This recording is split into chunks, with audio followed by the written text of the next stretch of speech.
Sejam todos muito bem-vindos. Esse é o nosso podcast Elas na Fé, contando as mais lindas histórias e lições do cristianismo. Eu sou Silvia, estudante da Doutrina de Jesus através dos cursos online do Lar Ismael, e estamos aqui para contar a vocês mais uma história dessas mulheres escolhidas por Deus. E para isso, convido para fazer parte deste bate-papo as minhas colegas de curso, Ionara. Boa noite, pessoal. É um privilégio estar novamente aqui para contar mais uma história da Bíblia. Jesus esteja conosco. Ondina. Boa noite, minhas irmãs e queridos ouvintes. Sejam todos bem-vindos e que a paz de Jesus esteja com cada um de nós. Espero que vocês gostem dessa linda história. Então agora vamos pedir para Ondina fazer a nossa prece. Por favor, Ondina.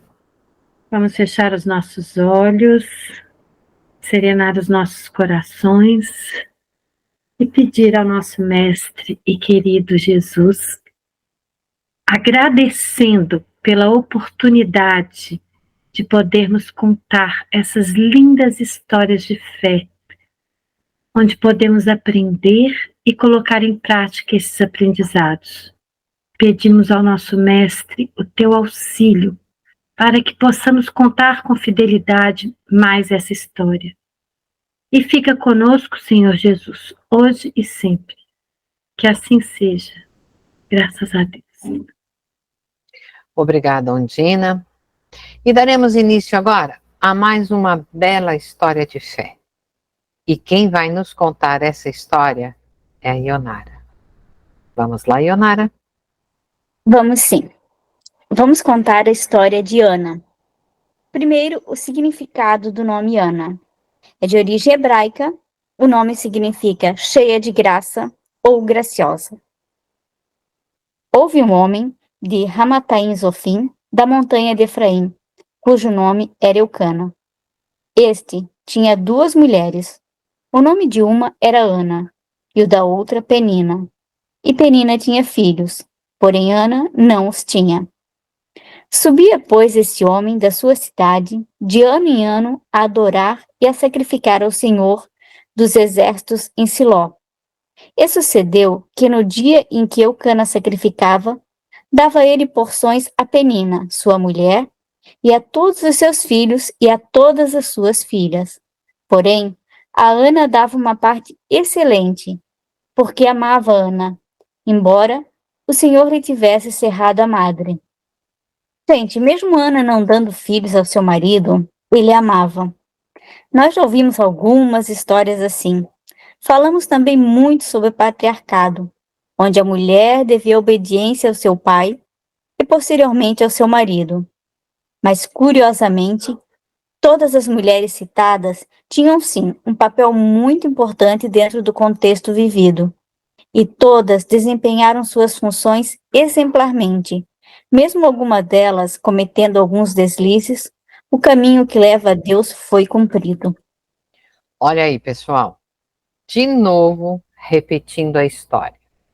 A mulher amada, a preferida, era estéril. Pensei a mesma coisa, Silvia, como em Raquel e Lia, não é mesmo?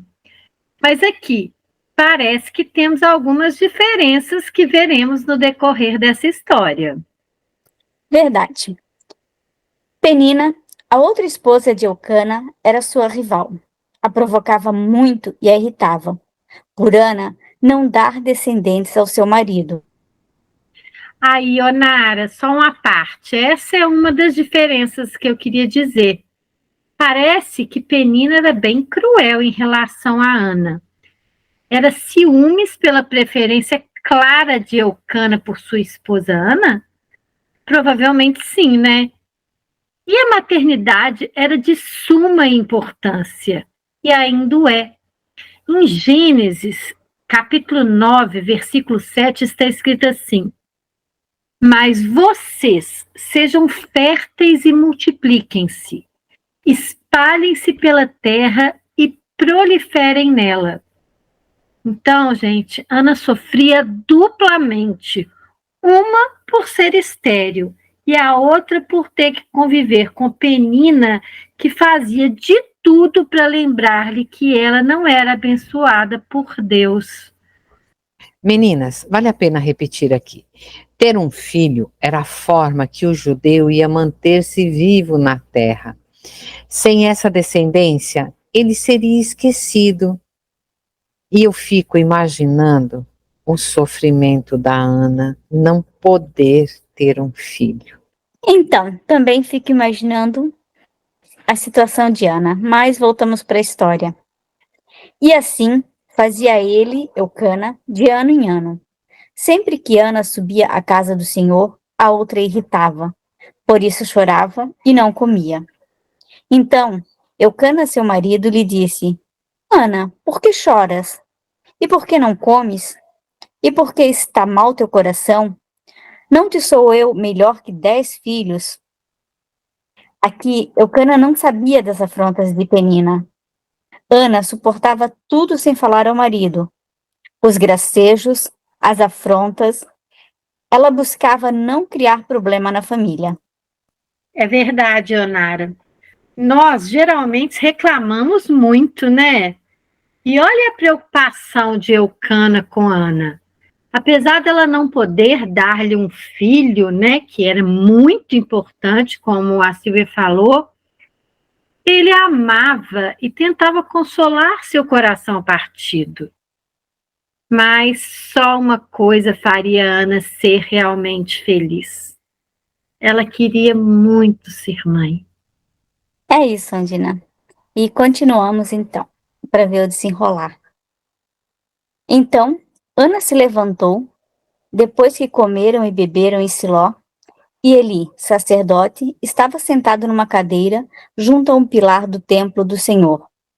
Ela, pois com amargura de alma, orou ao Senhor e chorou abundantemente, e fez um voto dizendo: Senhor dos exércitos, se benignamente atentares para a aflição da tua serva, e de mim te lembrares, e da tua serva não te esqueceres, mas a tua serva deres um filho homem, ao Senhor o darei todos os dias da sua vida, e sobre a sua cabeça não passará navalha. Gente, que linda prece Ana fez ao Deus de Israel. Fico pensando quanta fé, quanto fervor ela colocou em seus pensamentos. Ana não levantou sua voz, orou de modo que ela e Deus pudessem entender. E muitas vezes é assim, nós e Deus, sem necessidade de plateia. Deus nos ouve, nos enxerga, conhece nossos pensamentos e nosso coração, basta confiar nele. Se o que pedimos não foi atendido do jeitinho que queríamos, não vamos desanimar. Um dia eu vi um vídeo em que a palestrante ensinava a orar, simples assim. Ela falava que na hora de pedir, devemos nos esvaziar do que queremos e nos enchermos da vontade de Deus. Algo que nunca esqueci e tento levar para a vida. Pedir sim, mas aceitar o que vier. Ionara, eu também achei essa prece linda, cheia de fé e de esperança. Nela tem uma promessa a Deus, uma promessa difícil de ser cumprida. Uma mãe que tem tanta dificuldade para engravidar vai entregar o filho, mesmo que seja para Deus. Isso me lembra a história de Abraão com seu filho Isaque. É uma prova de fé inabalável ao Senhor. Posso fazer uma pergunta para nós, para cada um de nós? Nós teríamos essa coragem toda? Será que teríamos? Ao ler essa história, eu tive minhas dúvidas. Eu acredito que eu faria uma outra promessa. Vou subir, vim aqui todo dia, todo mês, não sei. Mas eu vou entregar meu filho, que é o que eu mais quero. Eu realmente achei de uma fé muito grande. eu confesso que desde que eu li essa história, eu tenho me questionado muito e não cheguei a uma resposta ainda. Eu sou mais com a Ondina. Eu acho que eu não faria isso. É muito difícil. Você tem que ter um despreendimento muito grande. A sua fé, ela tem que ser igual ao da Ana aqui no momento. Eu quero um filho, o Senhor me dá um filho, mas eu vou entregar ele ao Senhor. Eu vou cuidar dele, eu vou amá-lo, mas ele será seu.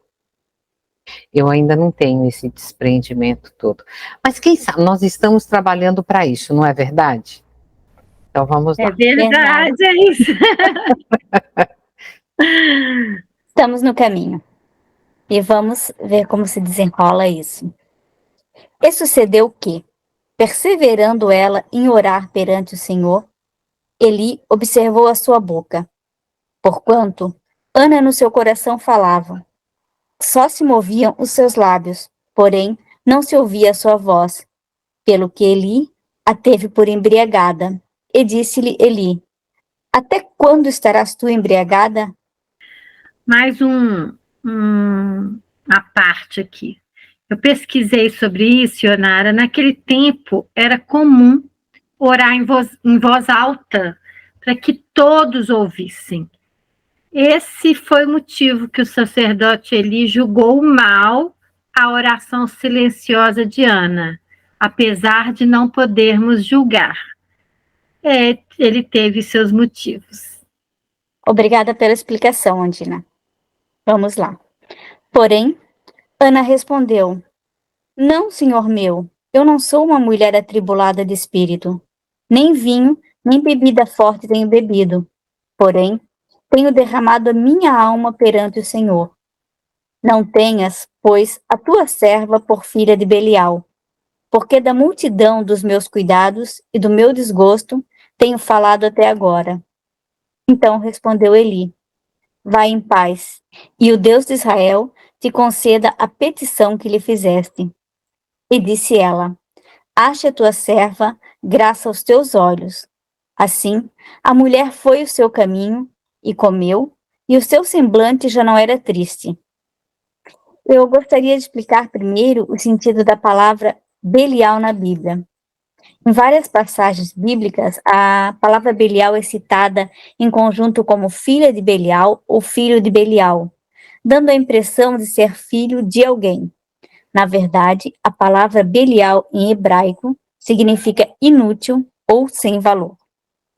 E agora para a explicação, eu não poderia deixar de comentar novamente sobre a fé desta mulher.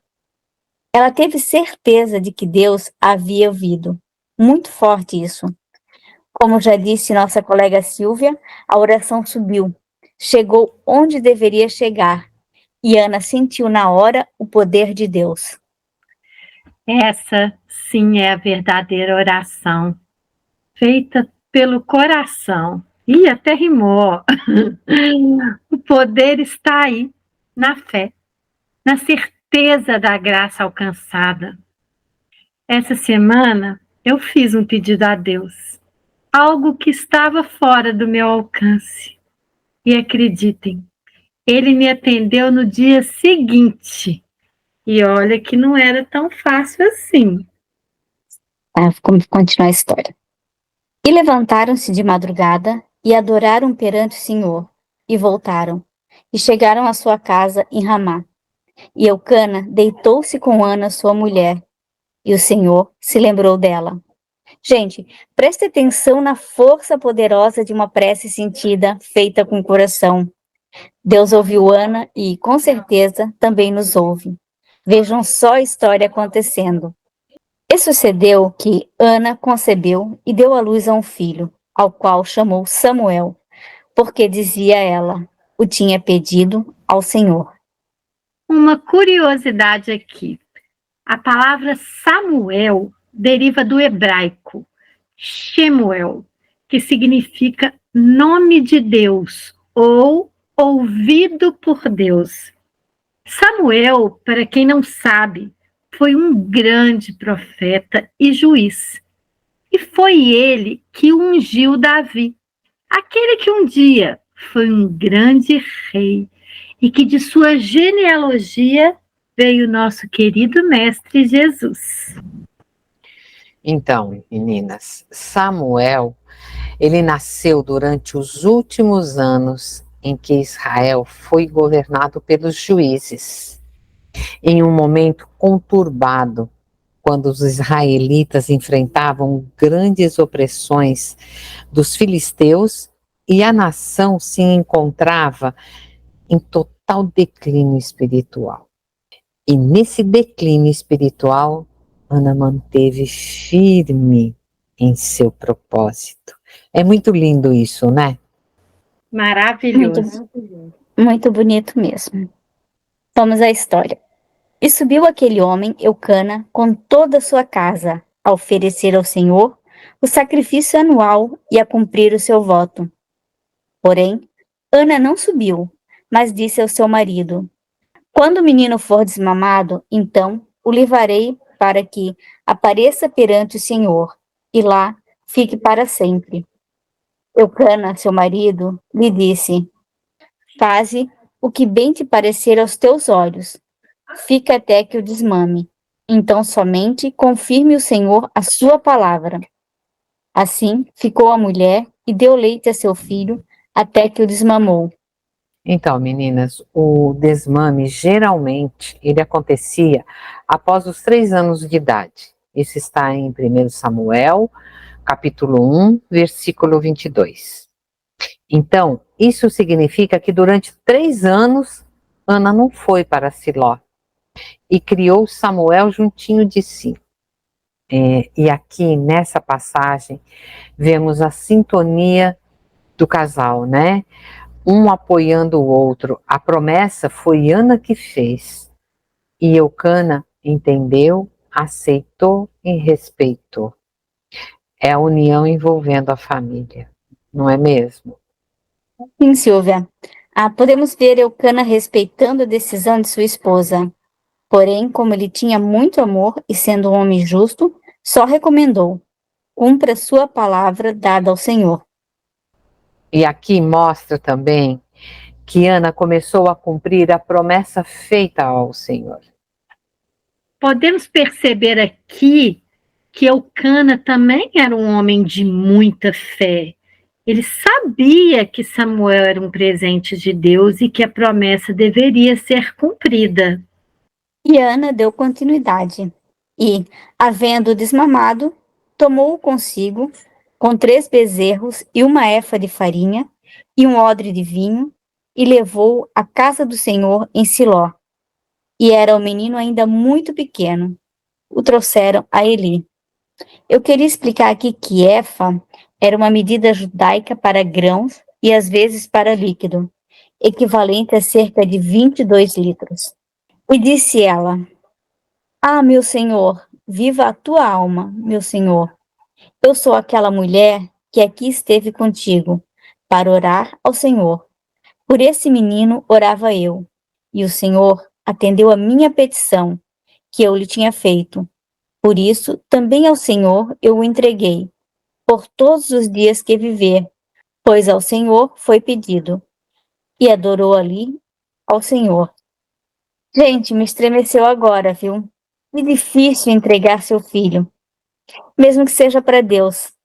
Ana tinha certeza de que ele seria bem cuidado. As mães precisamos ter essa certeza. Quem aqui não conhece uma mãe que perdeu seu filho? Creio que quando morremos, vamos ao Pai. E mesmo assim, temos resistência ao desapego. Entrando na história, me colocando no lugar de Ana, me emociono. Os olhos ficam marejados. Eu ainda sou pequena demais na minha fé para deixar ir. Então, Ana não tinha garantia que seria mãe novamente, não é, minha gente? Ela estava ali, entregando o que tinha de mais precioso para Deus. E essa entrega foi no mesmo local que antes estava com o coração angustiado e amargurado, e agora, com o coração cheio de gratidão a Deus pela bênção concedida, está consagrando o seu filho ao Senhor. e assim cumprindo sua promessa de dedicar seu filho a Deus. Eu vou ler o cântico que está em 1 Samuel, capítulo 2. Então orou Ana e disse: O meu coração exulta o Senhor. O meu poder está exaltado no Senhor. A minha boca se dilatou sobre os meus inimigos, porquanto me alegro na tua salvação. Não há santo como o Senhor, porque não há outro fora de ti, e rocha nenhuma há como nosso Deus. Não multipliqueis palavras de altivez, nem saiam coisas arrogantes da vossa boca, porque o Senhor é o Deus de conhecimento, e por ele são as obras pesadas na balança. O arco dos fortes foi quebrado, e os que tropeçam foram cingidos de força. Os fartos se alugaram por pão, e cessaram os famintos. Até Estéril deu à luz a 7 filhos, e a que tinha muitos filhos enfraqueceu. O Senhor é o que tira a vida e a dá, faz descer a sepultura e faz tornar a subir dela. O Senhor empobrece e enriquece, abaixa e também exalta. Levanta o pobre do pó e desde o monturo exalta o necessitado, para o fazer assentar entre os príncipes, para o fazer herdar o trono de glória, porque do Senhor são os alicerces da terra, e assentou sobre eles o mundo. Os pés dos seus santos guardará, porém os ímpios ficarão mudos nas trevas, porque o homem não prevalecerá pela força. Os que contendem com o Senhor serão quebrantados, desde os céus trovejará sobre eles. O Senhor julgará as extremidades da terra e dará força ao seu rei, e exaltará o poder do seu ungido. Então, Eucana foi a Ramá, a sua casa, porém o menino ficou servindo ao Senhor perante o sacerdote Eli. Eram, porém, os filhos de Eli filhos de Belial. Não conheciam o Senhor. Porquanto, o costume daqueles sacerdotes com o povo era que, oferecendo a alguém algum sacrifício, estando-se cozendo a carne, vinha o moço do sacerdote com um garfo de 3 dentes em sua mão, e enfiava-o na caldeira, ou na panela, ou no caldeirão, ou na marmita, e tudo quanto o garfo tirava, o sacerdote tomava para si. Assim fazia a todos o Israel que ia ali a Siló. Também, antes de queimarem a gordura, vinha o moço do sacerdote, e dizia ao homem que sacrificava: Dá essa carne para assar ao sacerdote, porque não receberá de ti carne cozida, mas crua. E, dizendo-lhe o homem, queime-se primeiro a gordura de hoje, e depois toma para ti quanto desejar a tua alma. Então ele lhe dizia: Não, agora has de dar, e, se não for, por força a tomarei. Era, pois, muito grande o pecado desses moços perante o Senhor, porquanto os homens desprezavam a oferta do Senhor. Porém, Samuel ministrava perante o Senhor, sendo ainda jovem, vestido com um xale de linho. E sua mãe lhe fazia uma túnica pequena, e de ano em ano lhe trazia, quando com seu marido subia para oferecer o sacrifício anual. E Eli abençoava Eucana e a sua mulher, e dizia: O Senhor te dê descendência desta mulher, pela petição que fez ao Senhor. E voltavam para o seu lugar. Visitou, pois, o Senhor a Ana, que concebeu e deu à luz 3 filhos e 2 filhas. E o jovem Samuel crescia diante do Senhor. E Samuel seguia servindo ao Senhor, conduzido pelo sacerdote Eli. Meninas, vamos dar uma pincelada na vida de Samuel. Eu acho que vale a pena falar um pouquinho. Então, Deus falava com Samuel desde quando ele ainda era muito jovem. Eli entendeu e alertou Samuel que era Deus querendo falar com ele. Está em 1 Samuel, capítulo 3, versículo 8 e 9. E a partir deste chamado, Samuel se destaca no serviço a Deus. Ele torna-se o sucessor de Eli. O povo de Israel passou a reconhecê-lo como um grande profeta e juiz escolhido por Deus. Está em 1 Samuel, capítulo 7, versículo 15. E Samuel cresceu e tornou-se um grande homem de Deus, o juiz supremo e o profeta que ungiu os 2 primeiros reis de Israel, Saul e Davi. Vale a pena ler a história do filho da Ana, Samuel. Tenham a curiosidade e procurem para vocês verem. E antes de você encerrar, Ionara, mais uma curiosidade que eu li. Ao nascer o filho de uma mulher que antes era ou era apenas considerada estéril, esse filho é compreendido nos textos sagrados como um milagre. E existe uma fórmula bíblica em que esse filho, quando está em apuros, se apresentará a Deus assim: Senhor, sou teu servo, o filho da tua serva. Alguém que foi escolhido para determinada missão. Está em Samuel, capítulo 116. Muito obrigada, Silvia, por essa bela contribuição. E aqui encerramos a história de Ana. E agora vamos passar aos nossos comentários, às nossas considerações finais. Com você, Ionara, que contou a bela história de Ana. Bom, gente, eu poderia ficar aqui exaltando a fé de Ana por horas, mas eu convido a todos para refletirem sobre as nossas ações, sobre a nossa fé, nossa renúncia diante da vida, nos questionarmos se somos capazes de agir como Ana, analisarmos se nossa fé é grande o suficiente para atravessar a barreira da materialidade, do apego financeiro, afetivo e moral. Devemos pedir sim a Deus quando precisamos de algo. Ele nos ouve, nos acalma, nos dá alegria de viver.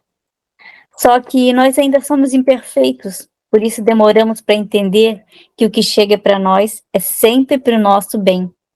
Pode parecer absurdo, cruel, mas até nossas questões mais difíceis são para o nosso bem. Isso não impede de maneira nenhuma que fiquemos tristes, chateados no primeiro momento. Porém, assim que passado o primeiro impacto, devemos agir diante das situações da vida. Deus espera isso de nós: atitude, enfrentamento. Ele pede nossa compreensão diante dos fatos. Precisa ter sabedoria para entender as coisas de Deus. Só a verdadeira fé pode nos tornar capazes de viver essa entrega que Ana viveu, do amor incondicional a Deus. É isso. Deixo meu agradecimento a todos que nos ouviram. Espero que tenham se deixado envolver pela história de Ana, que é tão cheia de entrega, fé e resignação. Fiquem com Deus. Ondina, é com você agora, minha amiga. Obrigada, Silvia. A história de Ana nos traz algumas reflexões importantes. Todos nós sofremos, mas o que muda é a forma com que lidamos com o sofrimento. Temos fé em Deus e entregamos a Ele nossos problemas ou o culpamos pelas nossas tristezas? Como lidamos com alguém que nos fere o tempo todo, como Penina fazia com Ana? Nós revidamos ou nos entristecemos e oramos a Deus, pedindo força e sabedoria para lidar com aquela pessoa? Enfim, como está a nossa fé? Como está a nossa relação com Deus? Quando temos um problema, recorremos a Ele? Deus tem um propósito para todos os seus filhos. E o de Ana, nós já sabemos qual foi. E o seu? Você sabe qual é o seu propósito? Quanto mais leio e estudo as Escrituras, mais eu compreendo que o que buscamos está mais perto do que nós imaginamos. Está dentro de nós. Eu finalizo com este provérbio, em Jeremias, capítulo 29, versículo 11. Porque sou eu que conheço os planos que tenho para vocês, diz o Senhor. Planos de fazê-los prosperar e não de causar dano. Planos de dar a vocês esperança e um futuro. Obrigada a todos que nos ouvem, que nos ouviram, e até o nosso próximo podcast. Obrigada, Ondina, obrigada, Ionara, e agora é comigo. A história nos ensina sobre a importância da persistência, da determinação e do foco na oração. A necessidade de termos Deus em nosso dia e em nossa vida. Ensina o poder da gratidão e a importância da perseverança na adversidade. São ensinamentos valiosos e com certeza vale a pena repetir que esses ensinamentos podem nos ajudar a enfrentar as dificuldades que a vida nos apresenta. Grandes milagres requerem grandes renúncias. Todos na festa em Siló, e o que Ana fez? Foi conversar com Deus.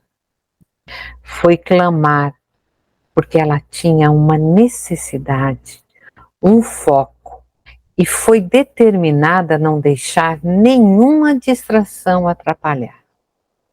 Então, Deus nos convida, nos chama todos os dias para conversar com Ele. Ele quer saber qual milagre eu preciso.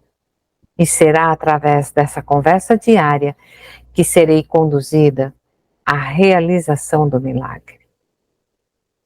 Se não tivermos determinação e foco, vamos enxergarmos o milagre de Deus na vida de outras pessoas. Deus conhece nossa alma e traduz nosso choro, mas mesmo assim, Ele gosta de ouvir nossas conversas. Precisamos orar com o coração do que orar com palavras sem coração. E assim, encerramos aqui mais um podcast. Agradecemos pela sua audiência, aproveitamos e convidamos a todos vocês a se inscreverem no canal do Lar Ismael no YouTube. Agradecemos ao Mestre Jesus, toda a equipe espiritual desse projeto que nos auxilia e a Deus, nosso Pai, que nos ampara. Obrigado pela companhia. Até o próximo podcast. Fiquem com Deus e um grande abraço. Juntas somos elas na fé.